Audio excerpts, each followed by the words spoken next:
ಬಿಜಾಪುರದಲ್ಲಿ ನೋಡಿದಾಗ ಈ ಒಂದು ಸಿನಿಮಾ ಒಳ್ಳೆಯದಾಗಿ ಮತ್ತು ರೈತರಿಗೋಸ್ಕರ ತೆಗೆದಂಥ ಒಂದು ಸಿನಿಮಾ ನೋಡಿ ನಾನು ವಿಶೇಷವಾಗಿ ಪರಮ ಪೂಜ್ಯ ಶ್ರೀ ಸಿದ್ದೇಶ್ವರ ಸ್ವಾಮೀಜಿಯವರ ಭಕ್ತ ಹಾಗೂ ಅವರು ಸೇವಕನಾಗಿ ಸುಮಾರು ಒಂದು 30 ವರ್ಷ ಅವ್ರ ಜೊತೆ ಕೆಲಸ ಮಾಡಿದ್ದೀನಿ.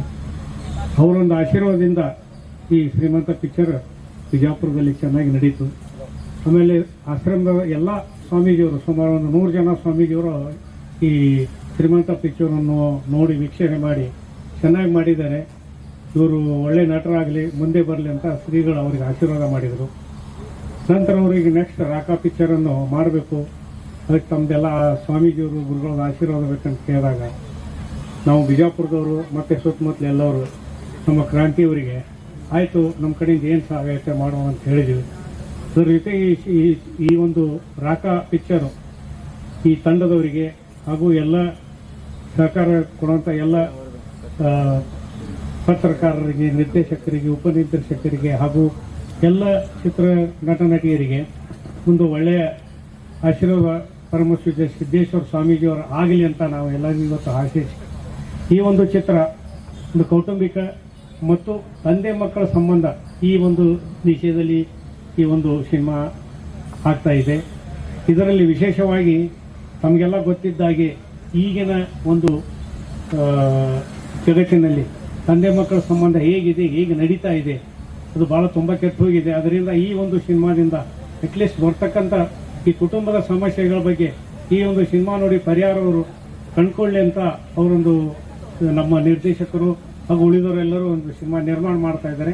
ಇದಕ್ಕೆ ಸುಮಾರವಾಗಿ ಎಲ್ಲರೂ ಕೂಡಿ ತಮ್ಮದೆಲ್ಲರ ಒಂದು ಆಶೀರ್ವಾದದಿಂದ ಈ ಒಂದು ಸಿನಿಮಾ ಯಶಸ್ವಿಗೊಳ್ಳಿ, ಎಲ್ಲ ಕಡೆ 100 ವರ್ಷ ನಡೀಲಿ. ಮತ್ತು ಈ ಸಿನಿಮಾ ನಿರ್ದೇಶನ ನೀವೇ ಯಾಕೆ ಮಾಡಬಾರ್ದು ಅಂತ ಅಂದಾಗ ನಮ್ಮ ಕ್ರಾಂತಿಯವರು ನಮ್ಮ ಈ ಸಿನಿಮಾ ಹೀರೋ ನೋಡೋಣ, ನನ್ನ ಕೈಲಿ ಆಗಲ್ಲ ಅಂತ ಹೇಳೋಕ್ಕಿಂತ, ಯಾಕಂದ್ರೆ ಸಿನಿಮಾದಲ್ಲಿ ಏನು ಗೊತ್ತಿಲ್ಲ ಅಂತ ಹೇಳ್ಬಾರ್ದು, ಆಗಲ್ಲ ಅಂತಲೂ ಹೇಳ್ಬಾರ್ದು. ಅದಕ್ಕೋಸ್ಕರ ನಿರ್ದೇಶನಕ್ಕೆ ಮಾಡ್ಕೊಂಡೆ. ಆಮೇಲೆ ಫಸ್ಟ್ ಕ್ವಶನ್ ಕೇಳಿದೆ ನಾನು ಅವ್ರಿಗೆ, ಹೌದು ಈ ಸಿನಿಮಾ ನೀವು ಏನಕ್ಕೆ ಮಾಡಬೇಕು ಅಂತ ಅಂದ್ಬಿಟ್ಟು ಕೇಳಿದಾಗ, ಆಮೇಲೆ ನಿರ್ಮಾಪಕರು ಇದೇ ಮಾತು ಹೇಳಿದಾಗ ನನಗೆ ತುಂಬ ನಮ್ಮ ನಿರ್ಮಾಪಕರಾದ ನಾಗೂರ್ ಕೆ ಬಾಬು ಅವರು ಒಂದೇ ಒಂದು ಮಾತು ಹೇಳಿದ್ರು, ನೋಡಿ ಕತೆ ತುಂಬ ಚೆನ್ನಾಗಿದೆ, ಕಾಂತಿ ತುಂಬ ಚೆನ್ನಾಗಿ ಮಾಡ್ಕೊಂಡಿದ್ದಾರೆ ಕತೆನ, ಈ ಕತೆಗೆ ಏನೇನು ಬೇಕು ಎಲ್ಲ ನಾನು ಒದಗಿಸ್ಕೊಳ್ಳೋ ಜವಾಬ್ದಾರಿ ನಂದು ಅಂತ ಅಂದಾಗ ಅದು ನನಗೆ ತುಂಬಾನೇ ಖುಷಿ ಆಯಿತು. ಆಮೇಲೆ ಸಿನಿಮಾನ ಅವರು ಎಷ್ಟು ಪ್ರೀತಿಸ್ತಾರೆ ಅಂತ ಅವ್ರ ಮಾತಿಂದನೇ ಗೊತ್ತಾಯ್ತು. ಅಲ್ಲ ಸರ್, ನಿಮ್ಮ ಸಿನಿಮಾ ಅಕಸ್ಮಾತು ಇದು ಬಡ್ಜೆಟ್ ನೀವೆಲ್ಲ ತಡ್ಕೊಂತೀರ, ಮುಂದೆ ಲಾಭ ಬರುತ್ತೆ ಅಂತ ಏನಾದ್ರು ಮಾಡ್ತಾ ಇದ್ದೀರಾ ಅಂತ ಕೇಳಿದಾಗ, ಲಾಭ ನಷ್ಟಗಳ ಚಿಂತೆ ನನಗಿಲ್ಲ. ಏನು ಅಂತಂದ್ರೆ ಕನ್ನಡದಲ್ಲಿ ಸದಭಿರುಚಿಯ ಚಿತ್ರಗಳನ್ನ ಮಾಡೋದು ಅಷ್ಟೇ ನನ್ನ ಆಸೆ, ನನ್ನ ಧ್ಯೇಯ. ಅದು ಈಗ ಸಿದ್ದೇಶ್ವರ ಸ್ವಾಮೀಜಿ ಗುರುಗಳು ಅಂತಂದ್ರಲ್ಲ, ಅವ್ರ ಆಶೀರ್ವಾದದಿಂದ ನಾನು ಮಾಡೇ ಮಾಡ್ತೇನೆ ಅಂತಂದಾಗ, ಆಮೇಲೆ ನಮ್ಮ ಕ್ರಾಂತಿಯವರು ಜೊತೆಗೂಡಿ, ಆಮೇಲೆ ಕ್ರಾಂತಿಯವ್ರದ್ದು ನನ್ನ ಪರಿಚಯ ಹೆಂಗಂದ್ರೆ 2007 ಮುನಿ ಅನ್ನೋ ಸಿನಿಮಾದಲ್ಲಿ ಅಸಿಸ್ಟೆಂಟ್ ಡೈರೆಕ್ಟರ್ ನಮ್ಮ ಕ್ರಾಂತಿಯವರು, ಆಗ ಸಂತೋಷ್ ಅಂತಿದ್ರು. ಈಗ ಸಿನಿಮಾಗೆ ಶ್ರೀಮಂತ ಸಿನಿಮಾ ಮಾಡಿದ್ಮೇಲೆ ಕ್ರಾಂತಿ ಅಂತ ಇಟ್ಕೊಂಡಿದ್ದಾರೆ. ಆವಾಗಲೇ ಹೇಳಿದ್ದೆ ನಾನು, ಏನು ಯಾಕ್ರಿ ನೀವು ಡೈರೆಕ್ಷನ್ ಡಿಪಾರ್ಟ್ಮೆಂಟ್ಗೆ ಬಂದಿದ್ದೀರಿ, ನೀವು ನೋಡೋಕ್ಕೆ ಇರೋ ಥರ ಇದ್ದಿರಲ್ಲ, ಯಾಕೆ ಮಾಡಬಾರ್ದು ಅಂತ ಆವಾಗ ಹೇಳಿದ್ದೆ. ಅದನ್ನ ತಲೆಯಲ್ಲಿ ಇಟ್ಕೊಂಡು ನನ್ನ ಜೊತೆ ಬಂದು ಸಂಭಾಷಣೆ ಬರ್ಸಕ್ಕೆ ಬಂದು ಈಗ ನಿರ್ದೇಶನದ ಮಟ್ಟಕ್ಕೂ ಬಂದಿದ್ದೀವಿ. ಆಮೇಲೆ ಈ ಚಿತ್ರದ ಕಥೆ ಈಗ ನಾಗಬಾಬು ಸರ್ ಹೇಳ್ದಂಗೆ, ಅಪ್ಪ ಮಕ್ಕಳನ್ನ ಹೆಂಗೆ ಪೋಷಣೆ ಮಾಡ್ತಾನೆ, ಹೆಂಗೆ ರಕ್ಷಣೆ ಮಾಡ್ತಾನೆ ಅನ್ನೋದು ಬೇರೆ, ಅದು ಮಾಮೂಲಿ. ಆಗ ಮಕ್ಕಳು ಅಪ್ಪ ಅಮ್ಮನ ಯಾವ ತರ ಪೋಷಣೆ ಮಾಡಬೇಕು, ರಕ್ಷಣೆ ಮಾಡಬೇಕು ಅನ್ನೋದೇ ಒಂದು ಫ್ಯಾಮಿಲಿ ಸದಭಿರುಚಿಯ ಚಿತ್ರ ಈ ಕಥೆನ ಒಳಗೊಂಡಿದೆ. ಮತ್ತೆ ಹಾಸ್ಯ ಇದೆ, ಆಕ್ಷನ್ ಇದೆ, ಎಲ್ಲವೂ ನವರಸಗಳು ತುಂಬಿರ್ತಕ್ಕಂಥ ಸಿನಿಮಾ ಇದಾಗಿದೆ, ಕಥೆ ಇದಾಗಿದೆ. ಸಾಂಗ್ಗಳು ಬಂದು 4 ಇದೆ, ಫೈಟ್ಗಳು ಒಂದು 4 ಇದೆ. ಇನ್ನು ಮಿಕ್ಕಿದ್ದು ನಮ್ಮ ನಾಯಕರೆಲ್ಲ ಮಾತಾಡ್ತಾರೆ. ಕಾಮಿಡಿ ಕಿಲಾಡಿಗಳು ಗೋವಿಂದ ಗೌಡ್ರಿದ್ದಾರೆ, ಕುರಿ ರಂಗ ಅವರಿದ್ದಾರೆ, ಸುಮಾರು ಜನ, ಹರಣಿ ಮೇಡಮ್ ಇದ್ದಾರೆ, ಹರಣಿಯವರು, ಇನ್ನು ತುಂಬಾ ಜನ. ಆಮೇಲೆ ನಮ್ಮ ನಿರ್ಮಾಪಕರಿಗೆ ಒಂದು ಮಾತು ಹೇಳಬೇಕು, ಏನು ಅಂತಂದ್ರೆ, ಸಾಮಾನ್ಯ ನಮ್ಮ ರಂಗ ಬಿಜಾಪುರ ಕಡೆ, ಆ ಕಡೆ ಉತ್ತರ ಕರ್ನಾಟಕ ಕಡೆ ಎಲ್ಲ ರಂಗಭೂಮಿ ಕಲಾವಿದರು ತುಂಬಾ ಇದ್ದಾರೆ, ಅವ್ರನ್ನೆಲ್ಲ ಹಾಕೊಂತ ಬೆಳೆಸೋಣ ಸರ್ ಅಂತಂದ್ರು. ಆಮೇಲೆ ಯಾಕೆ ಪ್ರಯೋಗ ಮಾಡಬಾರ್ದು ಅಂತ ಅಂದ್ಬಿಟ್ಟು ಎಲ್ಲ ಆದಷ್ಟು ರಂಗಭೂಮಿ ಕಲಾವಿದರನ್ನ ಈ ಸಿನಿಮಾದಲ್ಲಿ ಜಾಸ್ತಿ ಹಾಕೊಂಡು ಮಾಡ್ತಾ ಇದ್ದೀವಿ. ಸಂಭಾಷಣೆಕಾರರು ಆದಂಥ ಮಳವಳ್ಳಿ ಸಾಯಿ ಕೃಷ್ಣ ಸರ್ ನಿರ್ದೇಶನ ಫಸ್ಟ್ ಟೈಮ್ ಮಾಡ್ತಿದ್ದಾರೆ. ಅವ್ರ ಜೊತೆ ನಮಗೆ ಒಂದು ಅವಕಾಶ ಕೊಟ್ಟೋದಕ್ಕೆ ಧನ್ಯವಾದಗಳು. ಅದಾದ ನಂತರದಲ್ಲಿ ನಾಗೂರ್ ಬಾಬು ಸರ್ ನಿರ್ಮಾಣ ಮಾಡ್ತಿರೋದು, ಅವ್ರ ಸಿನಿಮಾದಲ್ಲಿ, ಅವರ ಮೊದಲನೇ ಸಿನಿಮಾದಲ್ಲಿ ಮಾಡ್ತಿರೋದು ಕೂಡ ಭಾಳ ಖುಷಿಯಾಗಿದೆ. ಅವ್ರಿಗೂ ಕೂಡ ಧನ್ಯವಾದಗಳು. ಶ್ರೀಮಂತ ಚಿತ್ರದಲ್ಲಿ ಅತ್ಯುತ್ತಮ ಸಾಹಸ ಮಾಡಿದಂಥ ಕ್ರಾಂತಿ ಅವ್ರ ಜೊತೆ ನಾವು ಮಾಸ್ ಮಧು ಸರ್ ಒಳ್ಳೆ ಬ್ಯೂಟಿಫುಲ್ ಎತ್ತಿನ ಗಾಡಿದೊಂದು ಸೀಕ್ವೆನ್ಸು ಮಾಡಿದ್ರು. ಅದರಲ್ಲಿ ತುಂಬ ಚೆನ್ನಾಗಿ ಅವರು ಸಾಹಸ ಮಾಡಿದರು. ಮತ್ತು ಆ ಶ್ರೀಮಂತ ಚಿತ್ರದಲ್ಲಿ ತುಂಬ ಅತ್ಯುತ್ತಮ ನಟನೆ ಕೂಡ ಕ್ರಾಂತಿ ಸರ್ ಮಾಡಿದ್ದಾರೆ. ಸೊ ಅವ್ರ ಜೊತೆ ಮಾಡೋದಕ್ಕೆ ಮತ್ತೆ ಎರಡನೇ ಅವಕಾಶ ಕೂಡ ನನಗೆ ಕೊಟ್ಟಿರೋದ್ರಿಂದ ಅವ್ರಿಗೂ ಕೂಡ ಧನ್ಯವಾದ ತಿಳಿಸ್ತೀನಿ. ಈ ಸಿನಿಮಾದಲ್ಲಿ ಏನಂತಂದರೆ ಚಾಲೆಂಜಿಂಗ್ ಏನಂತಂದರೆ ನಾನೀಗ ಇದು ಸೀಕ್ವೆನ್ಸ್ ಎಲ್ಲ ನಡೆಯುವಂಥದ್ದೆಲ್ಲ ಬೆಂಗಳೂರಿನಲ್ಲೇ ನಡೆಯೋ ಥರ ಇರುತ್ತೆ ಲೊಕೇಶನ್ಸು. ಬಟ್ ನಾವು ಬಿಜಾಪುರದಲ್ಲಿ ಮಾಡ್ತಿರೋದ್ರಿಂದ ನಾವು ಸಂಪೂರ್ಣವಾಗಿ ಬೆಂಗಳೂರಿನಲ್ಲೇ ಇರೋ ಥರ ತೋರಿಸ್ತವಂಥ ಒಂದು ಚಾಲೆಂಜಿಂಗ್ ಇದೆ. ಅದಾದಮೇಲೆ ಆ್ಯಕ್ಷನ್ ಸೀಕ್ವೆನ್ಸು ಒಂದು 4 ಫೈಟ್ಗಳು ಇಟ್ಟಿದ್ದಾರೆ ಮಾಸ್ ಮಧು ಸರು ಮತ್ತು ಟೈಗರ್ ಶಿವು ಸರು. ಅವ್ರ ಆ್ಯಕ್ಷನ್ ಸೀಕ್ವೆನ್ಸು ವೆರಿ ಡಿಫ್ರೆಂಟಾಗಿ ಸತಿ ಮಾಡೋಣ ಅಂತೇಳಿ ಕ್ರಾಂತಿ ಸರ್ಗೆ ಮಾತಾಡಿ ಕ್ರಾಂತಿ ಸರ್ ಕೂಡ ಅದನ್ನು ಒಪ್ಕೊಂಡು ವೆರೈಟಿಯಾಗಿ ಮಾಡೋಣ ಅಂತ ಮಾಡ್ತಿದ್ದಾರೆ. ಅದನ್ನು ಕೂಡ ನಾನು ತೆಗೆಯುವಂಥದ್ದು ಒಂದು ಚಾಲೆಂಜಿಂಗ್ ಆಗಿದೆ. ಆಮೇಲೆ ಸಿನಿಮಾದ ಕ್ಲೈಮ್ಯಾಕ್ಸ್ ಕೂಡ ವಿಶೇಷವಾಗಿ ಮಾಡಿದ್ದಾರೆ ಮಳವಳ್ಳಿ ಸಾಯಿ ಕೃಷ್ಣ ಸರು. ಅದನ್ನು ಕೂಡ ನಾವು ತೆಗೆಯುವಂಥ ಒಂದು ಚಾಲೆಂಜಿಂಗ್ ಆಗಿದೆ. ಇದನ್ನು ಮಾಡೋದಕ್ಕೆ ಅವಕಾಶ ಮಾಡಿಕೊಟ್ಟಂಥ ಎಲ್ರಿಗೂ ಧನ್ಯವಾದಗಳು. Thank you. ಧನ್ಯವಾದಗಳು ಸರ್. ಕ್ರಾಂತಿಯವರ ಸರ್ದಿ ಈಗ ಅವರಿಗೆ ಕ್ರಾಂತಿ ಮಾಡುವ ನಮಸ್ಕಾರಗಳು. ಇದು ನನ್ನ 2ನೇ ಸಿನಿಮಾ ರಾಖಾ ಅಂತ. ಇದಕ್ಕಿಂತ ಮುಂಚೆ ಶ್ರೀಮಂತ ಅಂತ ಒಂದು ಚಿತ್ರ ಮಾಡಿದ್ದೆ. ಈಗ ರಾಖಾ ಅಂದರೆ ಸರ್ ಕೇಳಬೇಕಾಗ್ತದೆ, ರಾಖಾ ಅಂದರೆ ಏನು ಅಂತ. ರಾಖಾ ಅಂದರೆ ಸರ್ ಹೇಳಿದಂಗೆ ಬ್ರೈಟ್ನೆಸ್, ಪವರ್. ಸೊ ಈ ಚಿತ್ರದಲ್ಲಿ ನಾನು ತಂದೆ ತಾಯಿ ಚಿಕ್ಕಂದಲ್ಲಿದ್ದಾಗ ತಂದೆ ತಾಯಿಗೆ ಒಬ್ಬ ವ್ಯಕ್ತಿಯಿಂದ ಅವಮಾನ ಆಗಿರುತ್ತೆ. ಅದನ್ನು ಹೇಗೆ ನಾನು ರಕ್ತಪಾತ ಇಲ್ಲದೇನೆ ಅದನ್ನು ಎಷ್ಟು ಬುದ್ಧಿವಂತಿಕೆಯಿಂದ ನಾನು ಅವರಿಗೆ ಜಯ ಗಳಿಸ್ಕೊಡ್ತೀನಿ ಅನ್ನೋದೇ ನಂದು ಒಂದು ಪಾತ್ರ ಇದೆ. ಜೊತೆಗೆ ನಾವು ಸಂಭಾಷಣೆಕಾರರಾದಂಥ ಮಳವಳ್ಳಿ ಸಾಯಿ ಕೃಷ್ಣ ಅವರು ಜೋಗಿ ಚಿತ್ರವನ್ನು ನಾನು ಕಪಾಲಿ ಥಿಯೇಟ್ರಲ್ಲಿ ನೋಡಿದ್ದೆ ಬ್ಲ್ಯಾಕಲ್ಲಿ. ಆವಾಗಲೇ ಅವ್ರ ಫ್ಯಾನ್ ಆಗಿದ್ದೆ ನಾನು. ಸೊ ಆವಾಗಿಂದ ಆಮೇಲೆ ಅವರು ನನ್ನ ಅಸಿಸ್ಟೆಂಟ್ ಡೈರೆಕ್ಟರ್ ಆದಾಗ ನೀವು ಹೀರೋ ಆಗಬೇಕು ಅಂತ ಹೇಳಿದರು. ಅದಕ್ಕೆ ಈಗ ಅವರೇ ಡೈರೆಕ್ಷನ್ ಮಾಡ್ತಿದ್ದಾರೆ ನಾನು ಹೀರೋ ಆಗಿ. So thank you sir. ನೋಡಿ, ಯೋಗ ಅಂದರೆ ಇದಕ್ಕೆ ಅಂತಾರೆ. ಅವರು ಅವತ್ತಿಂದ ಮಾತು ನೋಡಿದ್ರು, ಅದು ಇವತ್ತು ಸತ್ಯ ಆಗಿದೆ. ಬೇರೆಯವ್ರು ಯಾಕೆ ನಾನೇ ಮಾಡ್ತೀನಿ ಅಂತ ಅವ್ರು ಡೈರೆಕ್ಷನ್ ಮಾಡ್ತಾಯಿದ್ದಾರೆ. ಸೊ ಹೀಗಾಗಿ ಅವರು ಸಂಭಾಷಣೆಯಲ್ಲಿ ಎಷ್ಟು ಬುದ್ಧಿವಂತರು, ಸಂಭಾಷಣೆಯಲ್ಲಿ ಅವ್ರಿಗೆ ಬಂದಿರತಕ್ಕಂಥ ಒಂದು ಪ್ರಶಂಸೆ ಏನಿದೆ ಈ ರಾಖಾ ಚಿತ್ರದಲ್ಲಿ ಅವ್ರ ನಿರ್ದೇಶನದಿಂದನೂ ಬರುತ್ತೆ ಅಂತ ನಾನು 100ಕ್ಕೆ 100 ನಿಮಗೆಲ್ಲ ಹೇಳ್ತೀನಿ. ಜೊತೆಗೆ ಈ ಚಿತ್ರದ ಕ್ಯಾಮ್ರಾಮ್ಯಾನ್ ಆರ್ ಡಿ ನಾಗಾರ್ಜುನ ಅವ್ರು ಬರೀ ಸುಮ್ಮನೆ ಕ್ಯಾಮ್ರಾಮ್ಯಾನ್ ಆಗಿ ಅವ್ರ ಕೆಲಸನ ಮಾಡ್ಕೊಂಡಿಲ್ಲ. ಇಡೀ ಚಿತ್ರತಂಡದಲ್ಲಿ ಪಾಲ್ಗೊಂಡು ಪ್ರತಿಯೊಂದು ಲೊಕೇಶನ್ನು ಎಷ್ಟೇ ಸರ್ತಿ ಅವ್ರಿಗೆ ಲೊಕೇಶನ್ ನೋಡೋದಕ್ಕೆ ಅಂತ ಕರೆದಾಗ ನಮ್ಮ ಜೊತೆಗೆ ಸಾಥ್ ಕೊಟ್ಟು ಅವರು ಈ ಚಿತ್ರತಂಡದಲ್ಲಿದ್ದಾರೆ. ಜೊತೆಗೆ ನಮ್ಮ ಹೀರೋಯಿನ್ ಅಮೃತ, ಅದು ಪಾತ್ರದ ಬಗ್ಗೆ ಅವರೇ ಹೇಳ್ತಾರೆ. ಜೊತೆಗೆ ನಮ್ಮ ನಿರ್ಮಾಪಕರಾದಂಥ ನಾಗೂರ್ ಬಾಬು ಅಣ್ಣ ಅವರು ಸಿದ್ದೇಶ್ವರ ಸ್ವಾಮೀಜಿಯವರ ಪರಮ ಭಕ್ತರು ಹಾಗೂ ಬಲಗೈ ಬಂಟರು.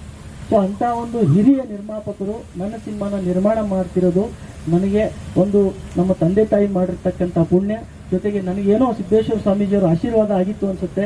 ಅದಕ್ಕೆ ಈ ಮಹಾನ್ ಭಾವರು ಈ ಚಿತ್ರಕ್ಕೆ ನಿರ್ಮಾಣದ ಜವಾಬ್ದಾರಿನ ಹೊತ್ಕೊಂಡಿದ್ದಾರೆ. ನಾನು ಎಷ್ಟೇ ಸರ್ತಿ ಕತೆ ಮಾಡೋಕೆ ಹೋದಾಗಲಿ, ಲೊಕೇಶನ್ ನೋಡೋಕೆ ಹೋದಾಗಲಿ, ಎಷ್ಟೇ ಜನರಿಗೆ ಕರ್ಕೊಂಡು ಹೋಗಲಿ, ಅಷ್ಟು ಜನರಿಗೂ ತಾವು ಎಷ್ಟೇ ಬ್ಯುಸಿ ಶೆಡ್ಯೂಲಲ್ಲಿ ಇದ್ರೇನು ಅಷ್ಟು ಜನರಿಗೂ ಎಲ್ಲ ರೀತಿ ವ್ಯವಸ್ಥೆಗಳನ್ನು ಮಾಡಿ ನಮಗೆ ಊರಿಗೆ ಟಿಕೆಟ್ ಎಲ್ಲ ಹಾಕಿಬಿಟ್ಟು ಕಳಿಸ್ಕೊಟ್ಟಿದ್ದಾರೆ. ಥ್ಯಾಂಕ್ ಯು ಅಣ್ಣ, ಥ್ಯಾಂಕ್ಸ್ ಫಾರ್ ಯುವರ್ ಕೋಆಪರೇಷನ್. ಜೊತೆಗೆ ತಾಳಿಕೋಟಿ ಅನ್ನೋರ್ದು ನಾವು ಕಲಿಯುಗ ಕುಡುಕ ಅಂತೇಳಿ ಆಡಿಯೋ ಕ್ಯಾಸೆಟ್ ಇತ್ತು. ಆವಾಗಲೇ ಅಷ್ಟೊಂದು ಆ ಕ್ಯಾಸೆಟು ದೊಡ್ಡ ಸದ್ದು ಮಾಡಿತ್ತು. ನಾವು ಗುಲ್ಬರ್ಗದಲ್ಲೆಲ್ಲ ಇದ್ದಾಗ ಆ ಕ್ಯಾಸೆಟ್ನ ಆಡಿಯೋನ ಕೇಳ್ತಿದ್ವಿ. ಅವ್ರ ಜೊತೆಗೆ ಹಿಂದಿನ ಚಿತ್ರದಲ್ಲೂ ನಾನು ಆ್ಯಕ್ಟ್ ಮಾಡಿದ್ದೀನಿ. ಮತ್ತೆ ಅವ್ರ ಜೊತೆಗೆ ನಾನು ಆ್ಯಕ್ಟ್ ಮಾಡ್ತಿರೋದು ತುಂಬ ಖುಷಿ ಇದೆ ಅಣ್ಣ. ಅದ್ರ ಜೊತೆಗೆ ಈ ಚಿತ್ರದಲ್ಲಿ ಒಂದು ತಾಯಿ ಪಾತ್ರ ಇದೆ, ಹರಿಣಿ ಮೇಡಮ್ ಅವರು. ಬಜರಂಗಿಯಲ್ಲಿ ಶಿವಣ್ಣ ಅವ್ರ ಜೊತೆಗೆ ಅವರು ಆ್ಯಕ್ಟ್ ಮಾಡಿದರು. ಭಾಳ ಅತ್ಯಂತ ಅಮೋಘ್ನವಾದ ಅಭಿನಯ. ಶಿವಣ್ಣ ಅವ್ರ ಜೊತೆಗೆ ಕಾಂಪೀಟ್ ಮಾಡೋದಷ್ಟು ಸುಲಭವಲ್ಲ. ಸೊ ಹೀಗಾಗಿ ತಾಯಿ ಕ್ಯಾರೆಕ್ಟರ್ಗೆ ಡೈರೆಕ್ಟ್ರು, ನಾವು ಕ್ಯಾಮ್ರಾಮನ್ ಸರು, ನಿರ್ಮಾಪಕರು ಯಾರಿರಬೇಕು ಅಂದಾಗ ಹರಿಣಿ ಮೇಡಮ್ ಅವರೇ ಇರಬೇಕು ಈ ಪಾತ್ರಕ್ಕೆ ಅಂತ ಹೇಳಿದಾಗ ಅವ್ರಿಗೂ ಕಾಲ್ ಮಾಡಿಬಿಟ್ಟು ಹೇಳಿದ್ವಿ, ಎಸ್ ನಾನು ಮಾಡ್ತೀನಿ ಅಂತ ಅವರು ಹೇಳಿದ್ರು.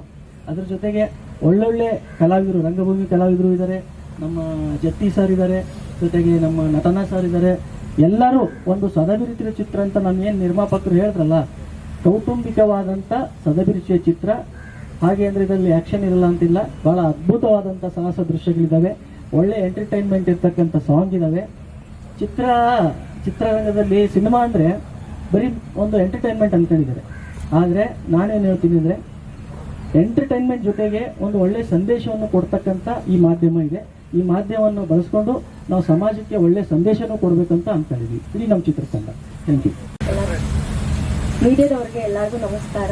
ನನ್ನ ಹೆಸರು ಅಮೃತ ಅಂತ. ಸೊ ಈ ಪಾತ್ರ ನನಗೆ ಬಂದ್ಬಿಟ್ಟು ಡೋಂಟ್ ಕೇರ್ ಗರ್ಲ್ ಥರ ಇತ್ತು ಪೂರ್ತಿ ಸಿನಿಮಾದಲ್ಲಿ.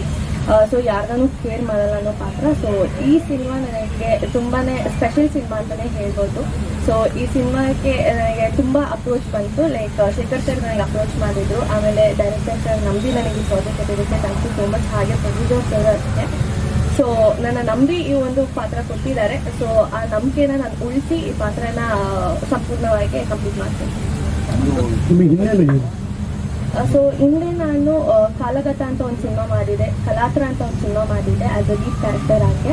ಸೊ ಇದು ನನ್ನ 3ನೇ cinema as a lead character ಆಗಿ ಮಾಡ್ತಾ ಇರೋದು. ಅದಕ್ಕಿಂತ ಮುಂಚೆ ಸೀರಿಯಲ್ಸು ಸಿನಿಮಾಗಳು ಮಾಡಿದ್ದೀನಿ, ಆ್ಯಸ್ ಅ ಸಪೋರ್ಟಿಂಗ್ ಕ್ಯಾರೆಕ್ಟರ್ ಆಗಿ ಮಾಡಿದ್ದೆ. ಸೊ ಇದು ನನ್ನ 3ನೇ cinema as a lead character ಆಗಿ ಮಾಡ್ತಾ ಇರೋದು.